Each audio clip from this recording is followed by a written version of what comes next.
नमस्कार दोस्तों, मैं उमाकांत लखेड़ा और आज फिर बात बिहार की।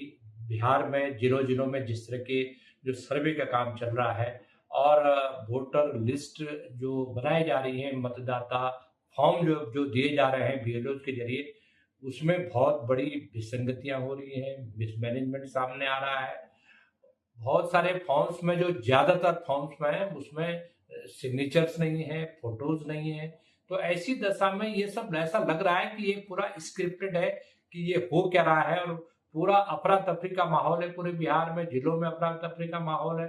अभी देखिए 25 तारीख को डेडलाइन रखी है इलेक्शन कमीशन ने कि हम तब तक पूरा काम कर लेंगे, और मुझे लग रहा है कि 10 दिन बचे हुए हैं।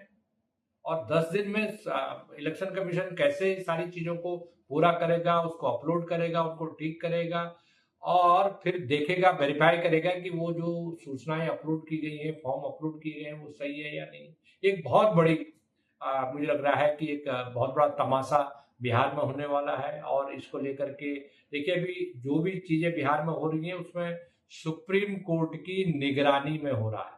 सुप्रीम कोर्ट ने 21 तारीख को जुलाई को ये डेडलाइन दी है कि आप एक एफिडेविट दीजिए सुप्रीम कोर्ट को, जिसमें आप एक कहेंगे कि आपकी स्टेटस क्या है, और ये जो आपने आधार और वोटर कार्ड और राशन कार्ड, जो तमाम तरह के जो वैलिड मतदाता पहचान पत्र होते हैं या लोगों की निजी पहचान के मूल आधार होते हैं, उनको क्यों नहीं आप शामिल कर रहे हैं। तो इसके बारे में भी 21 तारीख को एक काउंटर एफिडेविट सुप्रीम कोर्ट में पेश किया जाना है। उसके बाद 28 तारीख से पहले भी अगर कोई रिजॉइंडर्स हैं तो वो पेश कर सकते हैं। लेकिन हालत यह है कि पूरी जो एक्सरसाइज हो रही है, जो पूरी जो कसरत हो रही है, इलेक्शन कमीशन और भारतीय जनता पार्टी के जो बयानात हैं, जो बयानबाजियां हो रही हैं, वो एकदम मिलकर के काम कर रहे हैं, जिसको क्लोज कोऑर्डिनेशन में काम कर रहे हैं। अगर इलेक्शन कमीशन आज अगर ये दिल्ली में सोर्सेज से खबरें प्लांट करा रहा है अखबार में,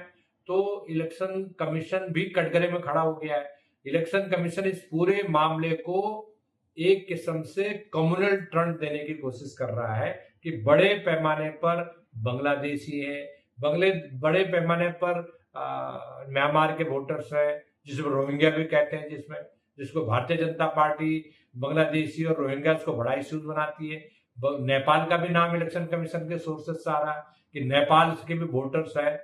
सवाल ये है कि पिछले 11 साल से बिहार में या देश में, पूरे देश में भारतीय जनता पार्टी की सरकार है, एनडीए की सरकार है, तो रोहिंग्या अगर वोटर लिस्ट में है या घुसपैठी आ गए वोटर लिस्ट में, तो ये 11 साल से क्या कसरत हो रही थी भारतीय जनता पार्टी और केंद्र सरकार क्या कर रही थी। और 1-2 साल को छोड़ करके देखें, बिहार में तो इन्हीं की सरकार थी, एनडीए की सरकार थी। नीतीश कुमार 2 बार 3 बार बीजेपी के साथ थे, फिर बीजेपी के साथ चले गए।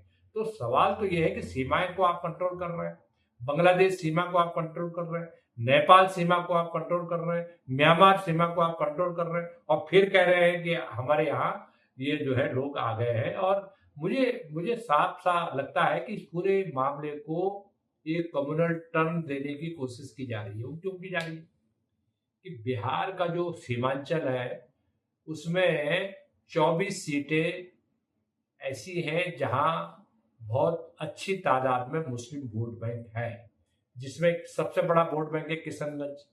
किशनगंज में ये जब रिपोर्ट्स हैं, अगर 2019 का 20 का हम अगर विधानसभा का चुनाव देखें, तो उसमें जो 60% जो वोट है किशनगंज में, वो मतदाता मुस्लिम वोट है। ऐसे ही अररिया है, वहां भी 45% के करीब वोट है। ऐसे ही कटिहार है, वहां भी 40% वोट है। ऐसे ही पूर्णिया है। ये जो सीमांचल का इलाका, जो 4 बड़े जिले हैं, महत्वपूर्ण जिले हैं, यहाँ 24 सीटें हैं। और बीजेपी का जो टारगेट एरिया है इन्हीं 4 सीटों में, क्योंकि यहाँ पर जो मुस्लिम वोटर्स हैं उनको कैसे उनकी तादाद को कम किया जाए। क्योंकि अब देखो, महाराष्ट्र में तो भारतीय जनता पार्टी की भी पोल खुल गई और इलेक्शन कमीशन भी पोल खुल गई कि 5 महीने में आपने 46 लाख वोट बढ़ा दिए। तो सवाल ये है कि क्या बिहार में भी ये एजेंडा हो रहा है, ये एजेंडा लागू है। और बिहार में जो सबसे बड़ी भारतीय जनता पार्टी को दिक्कत क्या है कि जो ओवरऑल जो बिहार है उसमें 16%, 9% मुस्लिम मुस्लिम वोटर्स है टोटल वोटर्स में से। तो वो भी एक मुस्लिम वोटर्स भी कम से कम आधी सीटों पर बिहार में एक असर रखते हैं, हार और जीत का फैसला करते हैं। तो उनके उनके वोट कैसे कम किए जा जा सकते हैं, ये अपोजिशन पार्टी का टारगेट है। अपोजिशन पार्टी जो ने ये चीजें छिपाई भी नहीं, उनको लगता है कि जो जो परंपरागत वोट है बिहार के, जो हमारे जो सपोर्ट बेस है, उस सपोर्ट बेस को टारगेट किया जा रहा है और ताकि वो वोट कटौती की जा रही है। तो मेरा दूसरा ये महत्वपूर्ण मुद्दा ये है कि इसमें चुनाव आयोग अब सुप्रीम कोर्ट में, चूंकि अब सुप्रीम कोर्ट में सारा मामला सुप्रीम कोर्ट के संज्ञान में आ गया है, और सुप्रीम कोर्ट ने जब 10 तारीख को ये मामला आया था तो सुप्रीम कोर्ट ने बहुत क्लियर कट सरकारी वकील को बोला, जो चुनाव आयोग के जो एडवोकेट थे, कि भाई ये क्या हो रहा है। तो बड़े गिर रहा है सुप्रीम कोर्ट में इलेक्शन कमीशन के वकील कि नहीं नहीं साहब, आप स्टे मत कीजिए, हम सारी चीज़ों को ठीक करेंगे, हम बिल्कुल ये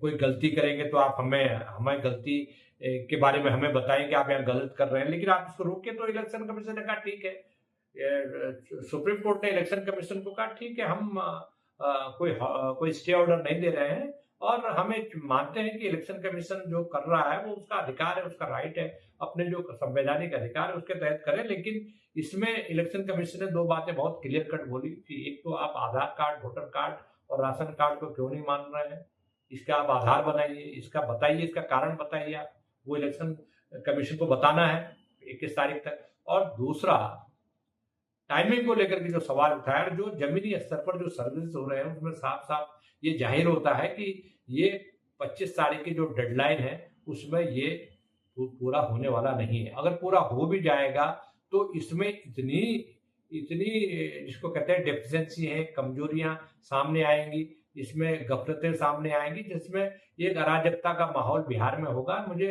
ऐसा लगता है कि भारतीय जनता पार्टी इस मुद्दे को लेकर के इतनी डिफेंसिव है, पहली बार इतने डिफेंसिव है कि वो उसको लगता है कि ये जो वोटर है बिहार के बाहर, जो 1 करोड़ के वोटर है, जो वहां के मतदाता है, जिसको काटने की पूरी तैयारी चल रही है, जो माइग्रेंट्स है जो बाहर चले गए हैं। लेकिन जो बाहर चले गए उसमें 2 तरह के माइग्रेंट्स है। एक तो ये जो परमानेंटली दिल्ली, बम्बई या बाकी जगहों पर सेटल हो गया, एक वो है जो 3 महीने 4 महीने के लिए बिहार से बाहर आते हैं मजदूरी करने के लिए, फिर अपनी खेती बाड़ी भी करते हैं। तो ऐसे वोटर्स की संख्या कम से कम 1 करोड़ है। तो बीजेपी और जो इलेक्शन कमीशन इस जो 1 करोड़ वोटर है इसको टारगेट करने की कोशिश कर रहा है, और यही लगता है चुनाव आयोग को कि ये जो वोटर है, ये वोटर अगर कम हुए तो बिहार में इलेक्शन कमीशन को काफी प्रतिरोध का सामना आने वाले दिनों में करना पड़ सकता है। जो विपक्षी पार्टियां हैं वो लामबंद दोबारा हो रही हैं, और ये ऐसा माना जा रहा है कि ये जो वोटर लिस्ट है, इस वोटर लिस्ट में अगर खामियां नजर आएंगी तो ये बहुत बड़ा राजनीतिक मुद्दा बिहार में बनेगा, और न केवल बिहार में बनने वाला है। देखिए, इलेक्शन कमीशन, सरकार भी ये कह चुकी है, इलेक्शन कमीशन भी ये कह चुकी है कि हम बिहार में पायलट प्रोजेक्ट है, इलेक्शन कमीशन भी कह चुका है कि उसके बाद हम इसको पूरे देश में लागू करेंगे। अगर बिहार के बाद इस पूरे एक्सरसाइज को अगर पूरे देश में लागू किया तो जाहिर सी बात है कि अब अगले साल पश्चिम बंगाल में इलेक्शन होना है। पश्चिम बंगाल में इस तरह की बड़ी शिकायतें भारतीय जनता पार्टी, वहां की टीएमसी जो सत्ताधारी पार्टी है, उस पर लगाती है। तो वहां पर भी ये एक नया पंडारा बॉक्स जिसको कहते हैं वो खुलने वाला है, और वहां पर एक बहुत बड़ा राजनीतिक सियासी मुद्दा ये बनने वाला है। ममता बनर्जी को पता है कि अगला पड़ाव इनका बिहार है, इलेक्शन कमीशन और भारतीय जनता पार्टी मिलकर के वहां पर भी कोई खेल कर सकते हैं। तो पूरी जो मतदाता सूची को लेकर के जो भी मुद्दा है, जो भी इश्यूज है, वो इश्यूज आने वाले दिनों में बहुत गरमाने वाले हैं। देखिए, जो सबसे बड़ा मुद्दा है वो ये उभरने वाला है कि चुनाव आयोग कैसे घेराबंदी चुनाव आयोग की होने वाली है सुप्रीम कोर्ट के आगे। वो ये है कि आप अगर किसी को जो वोटर फॉर्म है उस फॉर्म को भरवा रहे हैं तो इलेक्शन कमीशन ने ये कहा है कि 2 फॉर्म होंगे।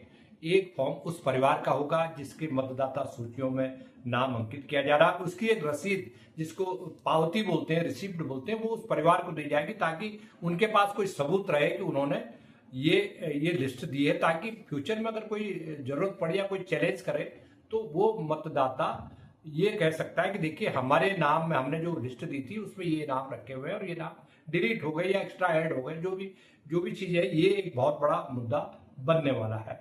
दूसरा मुद्दा ये है कि जो वोटर्स हैं बिहार में, उनको डिलीट करवाने का ऐसा विपक्ष का आरोप है कि एक बहुत बड़ी मशीनरी जिसमें भारतीय जनता पार्टी और आरएसएस के लोग जिलों जिलों में ब्लॉक लेवल पर गांव गांव स्तर पर एक्टिव हैं कि किस किस लोगों के वोट कटवाने हैं।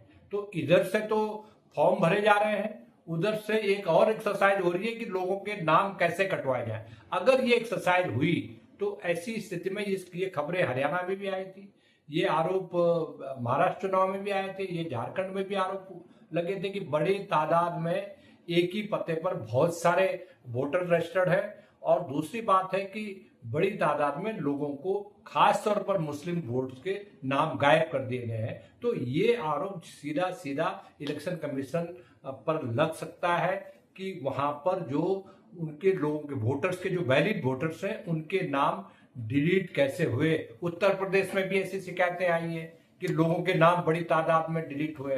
तो क्या ये एक्सरसाइज, जो मतदाताओं के नाम अपलोड हो गए हैं, क्या उनके नाम अपलोड रहेंगे, वोटर लिस्ट में आएंगे, कि जो मशीनरी आरएसएस और इलेक्शन कमीशन की जो मशीनरी काम कर रही है समानांतर ढंग से, वो उन वोटर्स लिस्ट में को क्वेश्चन करके या कुछ और नाम जो पहले से वोटर लिस्ट में, उनको डिलीट करने के लिए जो पैरेलल प्रबंधन चल रहा है, वो एक बहुत बड़ा मामला है। मुझे लग रहा है कि इलेक्शन कमीशन इस मुद्दे पर जरूर सुप्रीम कोर्ट के आगे घिरेगा और जो 28 तारीख को सुनवाई होगी उसके पहले जो विपक्षी पार्टियां इस मुद्दे को जरूर उठाएंगे, ऐसा मेरा मानना है।